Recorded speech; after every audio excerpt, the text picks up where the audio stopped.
The Lord's Prayer, known widely as the Our Father, is perhaps the most famous and widely recited prayer in the Christian faith. Yet, beneath its familiar words lies a depth of meaning that many have never truly understood. What if the prayer you thought you knew concealed ancient secrets and profound spiritual truths lost over centuries of interpretation? Each line holds mysteries that connect to ancient Jewish traditions, hidden linguistic nuances, and a radical vision of human and divine relationship.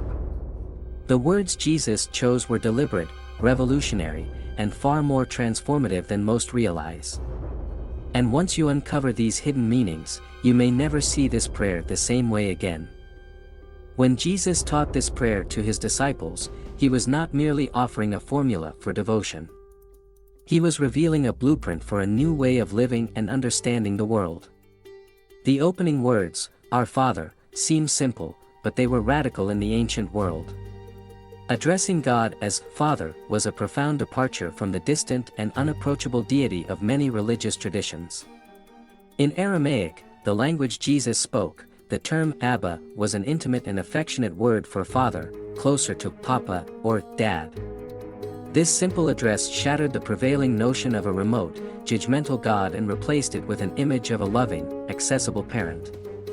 It was a call to recognize an intimate relationship with the divine. One that welcomed all people into a shared spiritual family. And yet, this phrase carries even deeper implications.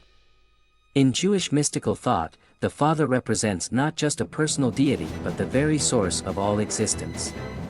By beginning with Our Father, Jesus was inviting his followers to understand their connection to the ultimate creative power of the universe, a power that was not distant, but present, immanent, and deeply personal.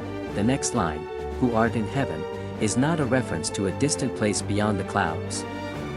In the cultural and spiritual context of Jesus' time, heaven referred to the invisible, ever-present realm where God's power and authority were fully realized. It is not about a geographical location but about the nearness of divine presence. Jesus was affirming that God is not confined to a faraway throne but actively involved in the world around us.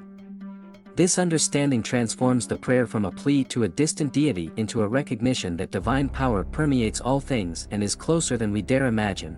Hallowed be thy name is another phrase that carries hidden layers of meaning. In ancient Hebrew thought, a name was not just a label, it represented the essence and power of the person. To hallow God's name is to acknowledge and honor the profound mystery and holiness of the divine. But this line is also a call to action. In Jewish tradition, God's name was considered so sacred that it was rarely spoken aloud. Yet, by invoking the holiness of God's name, Jesus was calling his followers to embody that holiness in their lives. This is not just an act of worship, it is a radical invitation to reflect divine goodness and justice in the world. The power of God's name, in this sense, is not just something to be revered but something to be lived. When the prayer continues, Thy kingdom come, Thy will be done on earth as it is in heaven, it is not a passive hope for some distant future. It is a bold declaration of transformation. In the time of Jesus, the idea of God's kingdom was charged with political and spiritual significance. It was a direct challenge to the oppressive powers of Rome and a vision of a world governed by justice, peace, and divine love. This line is not a resignation to fate but a call to action, a plea for the world to be reshaped according to divine principles. And in its original context, the phrase implies an urgency, a demand for this transformation to occur now, not in some far-off afterlife. Jesus was not merely teaching his followers to wait for the kingdom, he was empowering them to bring it forth through their lives and actions. The petition, "Give us this day our daily bread," is often understood as a simple request for physical sustenance. But its implications reach far deeper. In the ancient world, bread was not just food, it symbolized life itself.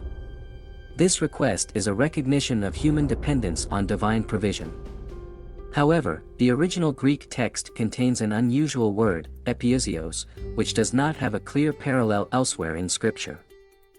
Some scholars suggest it means supersubstantial bread, hinting at a spiritual nourishment beyond physical needs.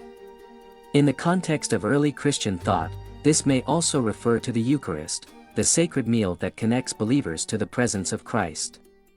By asking for daily bread, the prayer acknowledges both the practical needs of life and the deeper spiritual sustenance required for the soul. "Forgive us our trespasses, as we forgive those who trespass against us," is one of the most challenging lines in the prayer. On the surface, it appears to be a simple exchange of mercy. Yet, in the original context, forgiveness was not merely an emotional release but a profound act of liberation.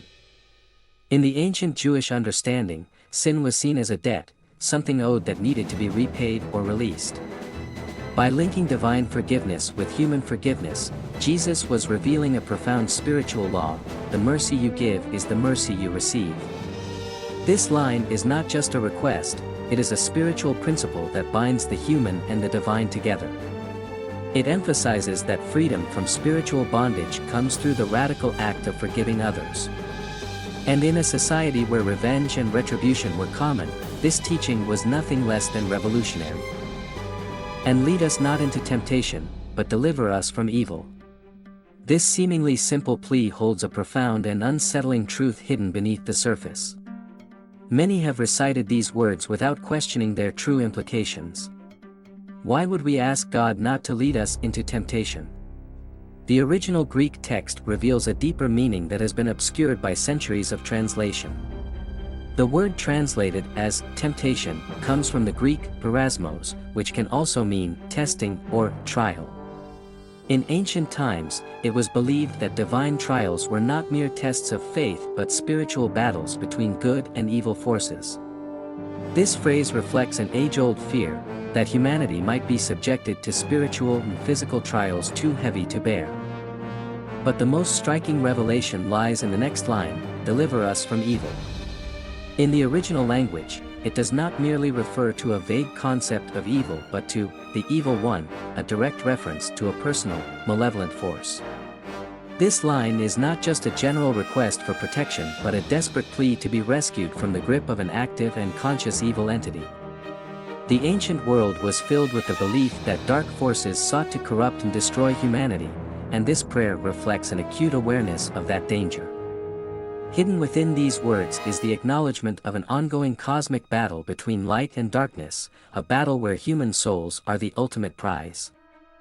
The conclusion of the prayer is often rendered as, "For thine is the kingdom, and the power, and the glory, forever." Yet, this familiar ending is not found in the earliest and most authoritative manuscripts of the Gospel of Matthew. Scholars believe it was added later as a doxology, a liturgical flourish to emphasize God's eternal dominion. This raises an intriguing question: why was it added, and what does its absence in the original texts imply? The omission suggests that the original prayer ended on a much more urgent and somber note, with the plea for deliverance from evil as its final, resounding cry. This reflects a worldview where spiritual warfare was not a metaphor but a daily reality. Every phrase of the "Our Father" prayer carries layers of meaning shaped by the cultural, historical, and spiritual anxieties of the time. Far from being a simple prayer of comfort, it is a bold declaration of the human condition, a condition fraught with trials, temptations, and the ever-present threat of malevolent forces. When you next recite these ancient words, consider the weight they carry.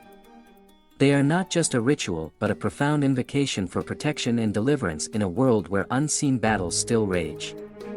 The "Our Father" is more than a prayer, it is a spiritual shield, a call to arms in the eternal struggle between good and evil, a struggle that, according to these ancient texts, is far from over.